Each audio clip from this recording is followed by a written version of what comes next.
Are you ready for an extremely powerful and fresh third-person shooter that doesn't waste your time? Please lend me your ear. When I experience something special, I just have to share it. If you don't know about a little game that might be a sleeper in the space outside of the gaming juice pipeline, then let me turn you on to a unique game called Pragmata.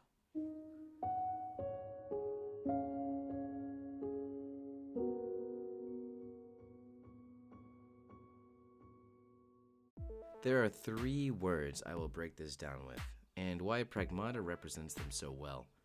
Refreshing, balanced, complete. These 3 words define why I haven't put this title down since launch, and why an old game design with fresh spins is a good formula for future projects. This game honestly felt like an indie game with AAA polish, due to its consistent focus and lack of fluff. It was like a jawbreaker that you need to keep sucking on to get all the flavor. It's a third-person shooter that respects your time and tickles your brain.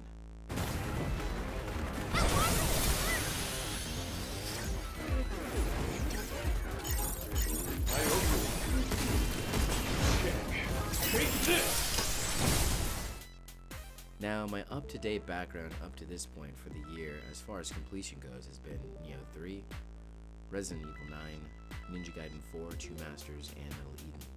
All brilliant games in their own right, with very different feels and reward loops. Neon White also deserves a shout here due to its nature, but that's for another time. All have deserved second playthroughs, and they will receive them. And surely enough, so does Pragmata.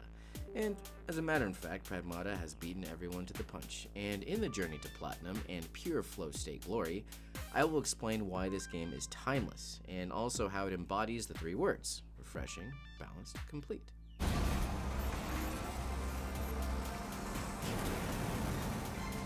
But before we get into that, let's discuss the development a little bit. As I too was curious before writing the script, from some of my research, I found that this game was developed by a young team within Capcom for a total of 6 years, or possibly well under 200 million.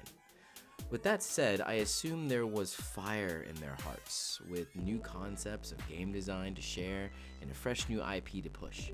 I have to show respect to the heads in Capcom for taking this risk, as necessary as it is in this industry. The game also takes full advantage of the RE engine and its cutting-edge hair strand presentation. The hair is extremely impressive, and since it's in every shot, I found it a very enduring eye-candy feature. The art direction was fused with gameplay seamlessly, making every interaction with the world meaningful and impactful for the overall narrative. In short, without talking too long, I will say Capcom's vision within this world was: what do we want to do? What do we want to see? Will this surprise the player? What would you want to do, being the player? This cornerstone is how we have the game we will now finally discuss in depth.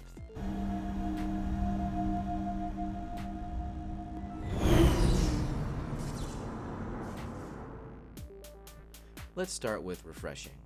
This is important because nowadays finding a high-quality third-person shooter, whether new or old, is not very hard to do.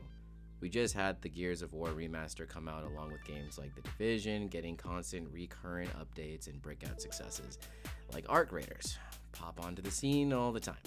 This is all great, but if I'm being honest, it's all been done before with varying degrees of success. So my point is that when it comes to third-person shooters, we know what's up, and we have a nice bag to pull from if we get hungry. But what if you wanted something entirely new with a big twist? Well, I think Pragmata might scratch that itch if you give it a chance. Here's what the game is bringing to the table that is fresh: a sidekick partner who is actually not very needy despite her appearance. From the get-go, she is saving you from death, and in continuation aids you in enabling you to navigate the space station. Her whole gameplay mechanics rests on her hacking enemies and opening them up, making them vulnerable to attack. Her presence alone and how she is integrated is rather unique, almost like a Cortana, but far more hands-on. Her abilities extend to rescuing you if you get caught, or installing viruses on your robotic foes. Her implementation makes you earn the right to use your weapon, and it feels damn good. Overdrive protocol initiate.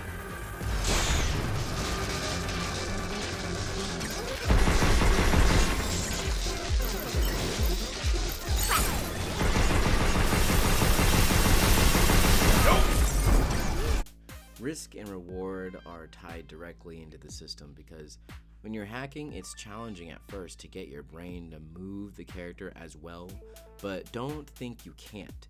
The game gives you freedom to chip away at a hack even while repositioning or dodging, but your brain will be exercised and thinking outside the box will be encouraged. The game gives you 2 weapon slots, one being a primary that has infinite charging ammo, and a secondary that breaks after its ammo runs out.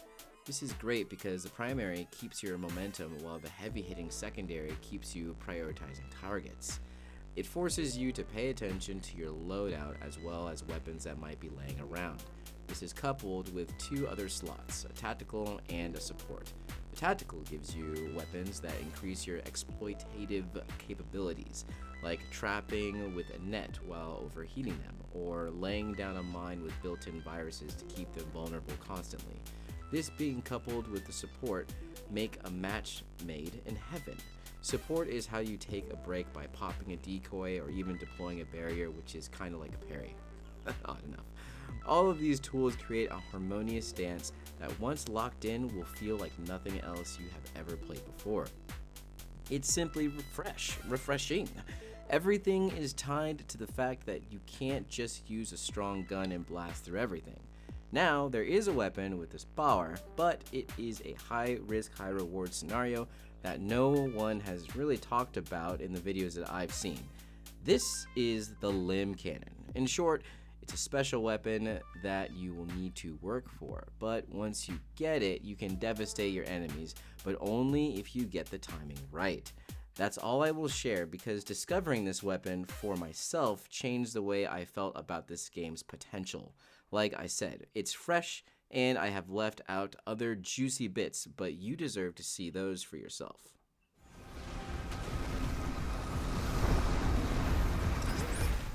So freshness is great, but does it all come together? This is where the balance part comes in. This game is balanced for a few reasons. One is that the entire design is built on exploitation. Because of this nature, the game avoids enemies that feel like bullet sponges. If you're struggling, it's because you're not using all the right tools for your situation. The game makes this process fun by giving you many ways to deal with any given situation. It's never just a strong weapon that you need or a special suit. Pragmata has something special, and that's its mods and hacking mode systems. These systems allow you to add perks to your playstyle. For example, something as simple as getting 10% more lunafilament when killing robots, a resource that is crucial for all kinds of upgrades. Or something game-changing and fun, like getting a 15% damage buff when shooting while in the air. There are around 40 mods, and they all span across hacking, attacking, defense, and support. It helps keep the game fun and experimental, giving a great deal of reward to mastering its encounters. I will say, on the hardest difficulty, Lunatic, or Lunatic, I found that the game ramped up its difficulty in a very healthy manner. Instead of making enemies crack fast and breaking the balance, they made enemies hit much harder. This is all I needed to stop playing sloppy and use my head. Also, I had to start from scratch again, but I feel like this gave me a much greater appreciation for the difficulty. And the reward was well worth it for an experimental new game plus victory lap. The hacking modes are another spice the game adds to give each hack purpose, like increasing the hack damage while shooting simultaneously, or focusing on every hack overheating the robotic enemies. It's all meaningful and is taken even further by allowing you to upgrade every weapon along with movement boost, limits, and stagger prevention. The game even boasts an auto hack upgrade that allows you to play more snappy if you would like letting your focus on shooting alone. The campaign is also just the perfect length without any padding. The only padding that can be found comes in the form of VR trainings, but even these are loads of fun with great rewards and huge incentives. If you want to take a break from the fast pace of the story, just do some missions, listen to some music, and play hide and seek with Diana. Yeah? Learn about the station and the person who was investigating before you arrived. It's compelling, and I felt enthusiastic to press forward. It felt balanced. Everything that I have said up until this point is the marking of a great game. However, this wasn't just great, it was a masterpiece because it was complete. It was so complete that it felt like they added the DLC content already. Don't skip Lost Signal. Please, don't. It is the key to potentially many more playthroughs with what it brings to the table. Playing New Game Plus with infinite ammo does not break the game, it just makes it more fun, allowing you to fully experiment with the movement and understanding mechanics for each weapon. Your tactical also receives infinite ammo, making every encounter a puzzle with all the tools. One of the best implementations of infinite ammo I have ever seen, making playing the game again and again a blast. You should try skipping, returning back to your base as much as possible on New Game Plus run. It speeds up the flow of the game, making it even more fun to replay. This is a great place to also talk about the story. It was so balanced and complete that I can recall almost everything. The reporter logs were such a nice touch, allowing you to read a story that played out right before you arrived was brilliant. And how everything concluded was so nice. As you can tell, I loved this game, and it was one of the most enjoyable platinums I have ever gotten, and the game feels like it wants you to get it. I hope you enjoyed this script and the capture provided. Take care. Take this!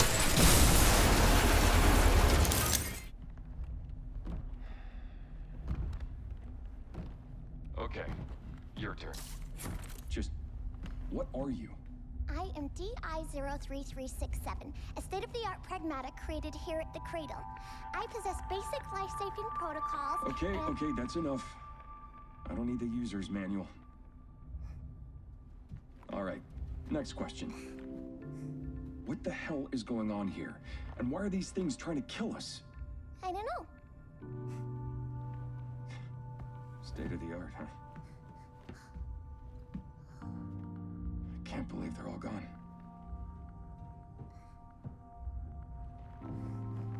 Guess I'm on my own now. Hey, I am DI-03367, a state-of-the-art Whoa, Pragmata hang on a created second. Don't you have a name or something? I said I am DI-0... Okay. Look, how about we call you Diana? Diana? Yeah, from now on, you can be Diana. How's that fit? Diana. I'm Hugh. I don't do babysitting, but I'm gonna need your help, and, Hugh. Diana. yeah. Hugh. Diana. Hugh. Diana. Hugh. Diana. Hugh. Diana. Hugh. Diana. Hugh. Diana. Diana? Diana.